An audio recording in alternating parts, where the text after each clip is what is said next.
Hey guys, and in today's episode, we are going to be covering your elbow. So elbow pain comes from golf, can be from tennis, can be from pickleball. There's a whole lot of different areas of where elbow pain can come from. So in today's video, we're gonna go over the common causes of it, how to stretch it, how to do therapy with it, and then how to strengthen it so hopefully we can fix that elbow and never have issues again. Let's dive in.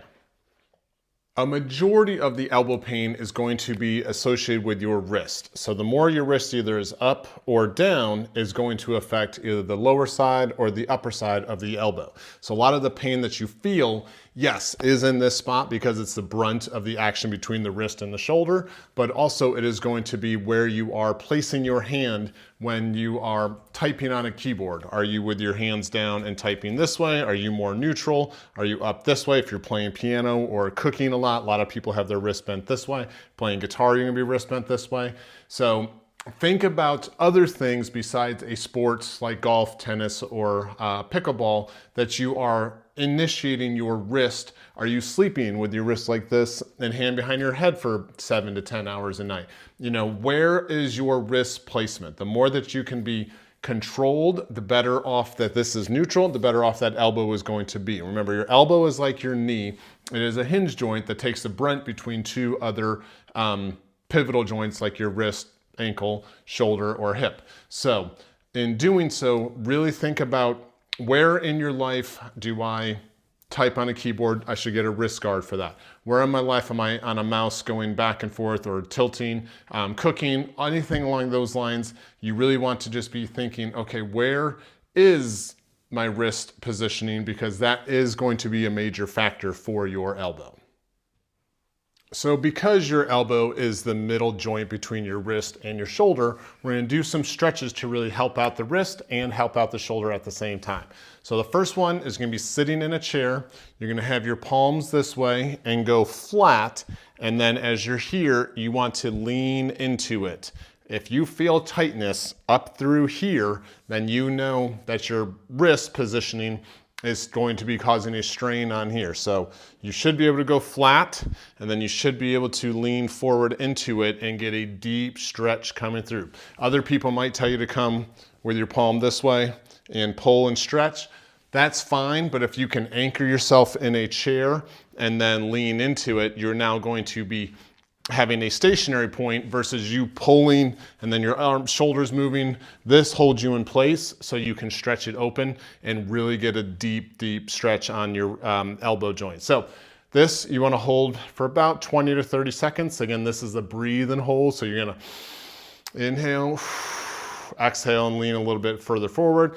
Inhale, exhale a little bit further forward. You want to be getting that deep stretch coming through in that elbow from your wrists. Next, we're going to be going into your shoulder. So for that shoulder part, it's going to be two pieces. First is fingers up to the sky. You want it to be straight from that shoulder up to the sky, and then you're going to start to rotate. You're going to see where you're comfortable. If you can go all the way open, now you're opening that shoulder, coming down into the hand, stretching out that elbow. So the more you turn, the more tension and stretching you're gonna get on that side for that elbow. Now this is the top half of the elbow. So to get the bottom half, it's just the opposite. Point those fingers down, make sure it's straight across from the shoulder, and then you turn away from it again. So don't turn into it, turn away from it. So the more you turn with this hip, the more you're stretching out on that elbow for here. Now again, you're gonna hold for 20 to 30 seconds, taking that deep breath in, exhale out, and get a little bit deeper. And you do the same on the other side, coming up and rotating. If you can get all the way away from the wall, that's a good start. If you aren't at that point where you're getting those shoulders back and stretching through, that is something to be working up to be able to go all the way around and coming out with the body facing the opposite direction of the wall. So that is what you should be striving for. And then we got one more stretch coming through, which is going to be tucking your thumb under. So as you are here, you are going to tuck your thumb under. So this is flat. You're going to go against a wall and then try to go forward. So as you're here, tucking under, try to go forward and stretch it out coming through. So if you can get all the way with your chest to the wall, that is fantastic. But you're going to be putting thumb down. So if this is my left hand, I step forward my left foot. If this is my right hand, I step forward my right foot. Either which way, so if I'm here, and now I step forward my right foot to stretch it open on that side. Again, you want to be opening up that shoulder, opening up that elbow all the way to the wrist.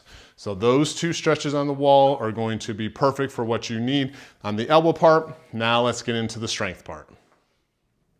So with the strength, an easy one that you can do is to start with your fingers like this, where you push against, causing tension, and then you relax it to come down. And then from here, you push it again to cause tension, relax it to come down. The more you can strengthen up that control of your grip, the more it's gonna strengthen up your muscles for your forearms to help with your elbow pain. So you're starting here, you come down and then push tight and then come back down. Obviously don't break your fingers, but pushing down and back for 10 to 15 reps is really gonna help. So next are the Zottman curls. So grab lighter dumbbells in the 10-pound range and go down or up from there to see where you're comfortable. But you start with your palms up, you curl to your chest, turn your hands so your palms are facing down, and then you bring it down controlled. Then you reverse that, coming up, turn at the top, bringing it back down. Curl, rotate, bring it down, curl, rotate, bring it down. So as you come up, rotate and down, and then reverse it, up, rotate and down, that's 1 rep. You wanna go somewhere between 6 and 10. Start off with 6, as you get better, get to 10, but it's a up, rotate, back down, up, rotate, back down, coming through. Be controlled with it. It's not about speed. The more control you have, the more you're gonna stabilize and strengthen those elbows coming through, because the more you're gripping the weights, the more you're gonna train your elbow to be able to handle rotating with a racket, rotating with a golf club, rotating with anything with the weight, to be able to handle that to reduce the pain and strengthen up those muscles. Now, for a much heavier weight, you're going to puff chest out, hold the dumbbells by your side, and it's just a farmer's walk. So all that means is you stand up as tall as you can, you grip these dumbbells as tight as you can, and then you don't let them touch your side as you're walking. So you'd walk down a room, walking back, maybe walk for time, but you don't let it rest against you. You have it out here so your hands are squeezing the dumbbells, working through your forearm, coming out and in, back and forth, coming through. So for the last exercise, get a lightweight, like a 5-pounder, maybe even lighter. You want to be able to rest your arm so your wrist can extend down and wrist can extend up. So with the weight, you control it on the way down. Don't let it just flop. And then you curl it in, working that inside. So you're gonna be hitting this spot of that elbow to strengthen. Slow back down, curl it back in, slow back down, curl it back in. You want to hold for about a 1 count. Bringing it back out again to stretch.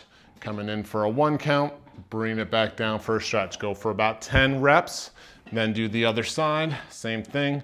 Control on the way down, and then curl it up, hitting that inside part, and then you're gonna do 10 the other way. So now the other way, coming down and lifting up, coming down and lifting up. Just get that wrist high so you're hitting the top part of the forearm now. Hold for about a 1 count, bring it back down. Hold for about a 1 count, bring it back down. Again, go somewhere in between 3 and 5 pounds. You don't want to be super heavy on this. You don't want to hurt and strain yourself. You want to strengthen and bring it back down. Strengthen, back down. If you don't have a dumbbell, use a can of beans or a can of soup. That would be about the right weight to do and about the right size to hold on to. But yeah, coming up and down with those wrists both directions is going to strengthen up the inside and the outside of the elbow for you. So wrapping this up with elbow pain, yes, it's not the best thing in the world, but it does go away. If it is super, super severe, obviously go see a doctor and make sure you haven't done anything major. But as far as common injuries, be mindful of where your wrist is, be working on your strength and your stretching to keep that spot loose and keep it stronger. If it is pretty close to when you had the injury, then you can always start with ice. Remember, whenever you ice, you want to go for 20 minutes on, 20 minutes off, 20 minutes on again. That's 1 cycle. You want to ice about 2 times a day. You can go up to 3 times a day, but it's always 20 minutes on, 20 minutes off, 20 minutes on. Or some people say 15 on, 15 off, 15 on. somewhere in that range. You just don't want to go longer than 20 minutes to damage any skin, but you do want to keep the inflammation at bay.